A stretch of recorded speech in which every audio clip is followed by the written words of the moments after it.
So the first question has to do with the Supreme Court case, Shelby County, the U.S. Supreme Court case, Shelby County versus Holder.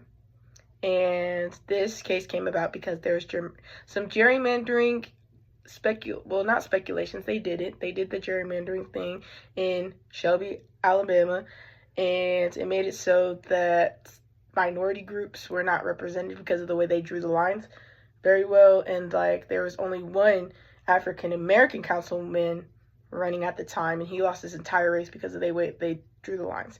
And it went to the Supreme Court because of the fact that Shelby, Alabama, they just did the gerrymandering mess. They did not consult the federal government, which is up until that point they were supposed to do. However, they didn't do it, so it went to the Supreme Court. And unfortunately, in the Supreme Court case, they ruled in favor of just getting rid of the Voting Rights Act of 1965. And the Voting Rights Act of 1965 was set in place to be a form of protection and fairness to those who are minorities in those southern states at the time, because the Voting Rights Act of 1965 required southern states like Alabama to report to the federal government before they acted in any sort of change to their state legislation in regards to voting. So that was put in place to advocate for those minorities who, before we had this act, were being looked over because of the fact that they are minorities, and we all know the history behind there, so I'm not going to go all the way into that. So when it comes to federalism, by getting rid of the Voting Rights Act of 1965, the federal government gave the states back that power, that legislative power, to be able to do whatever they want in regards to voting legislation within their respective states. And so that's the end of that. And then when we get into voter suppression laws, they were really right after they ended the Voting Rights Act of 1965, states like they mentioned Texas, they went immediately into making these voter suppression laws. For example, they did the governmental ID thing where you couldn't vote or be eligible to vote if you did not bring a government-issued ID to the place of polling. At the time of polling, you could not vote. And this was really targeting those in minority groups, because a lot of people in the Black community during this time were still suffering from Jim Crow in regards to the fact that they weren't able to be born in white hospitals where you would receive government-issued IDs. So if they weren't born in a hospital where they were giving them those government-issued IDs, they were just out of the running in that regards. And then, so they're targeting people in that way. And then when they were shutting down different polling places, that's another voter suppression law. When they were shutting down certain voting places, it made it harder for those in minority groups, marginalized communities, to get there, because some of them didn't have the means or resources to get there as far as transportation. So that is that part. And then when it comes to the mirroring of literacy tests,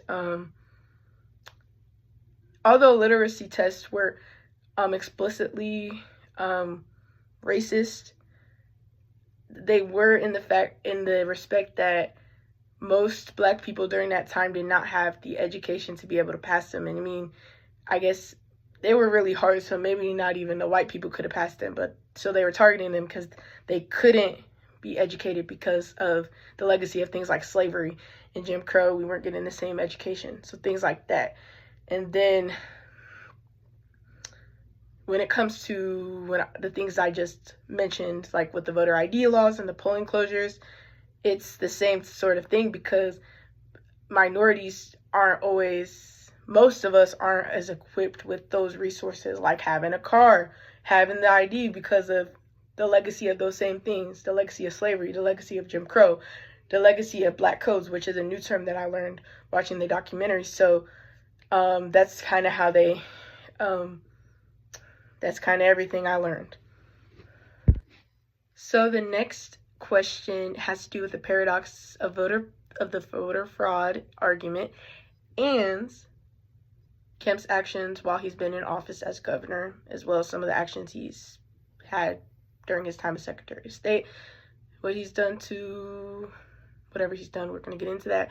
But when it comes to the paradox of the voter fraud argument, it's the idea that, like, conservative leaders have this idea that voter fraud is a really big issue and that it really changes the overall outcome of elections. However, in the documentary, they expose this argument quite a bit because they show that voter fraud, although it is a real thing and that it does happen, it doesn't happen at the rate that conservative leaders are trying to portray it as. It's actually so small. The rate that it actually happens at is so small that it doesn't even change the election outcome. Like, even though there is quite a little bit of voter fraud, it doesn't change the overall outcome of the election, making their point irrelevant, and it doesn't really matter. However, because Governor Brian Kemp thinks that voter fraud is a big deal, like some of his colleagues, Donald Trump, and other conservative leaders, Brian Kemp has used mass voter purges to, oh my gosh, I can't. So the third question has to do with the laboratories of democracy and democratic backsliding. So the definition of democratic backsliding that I've got from reading the book and hearing it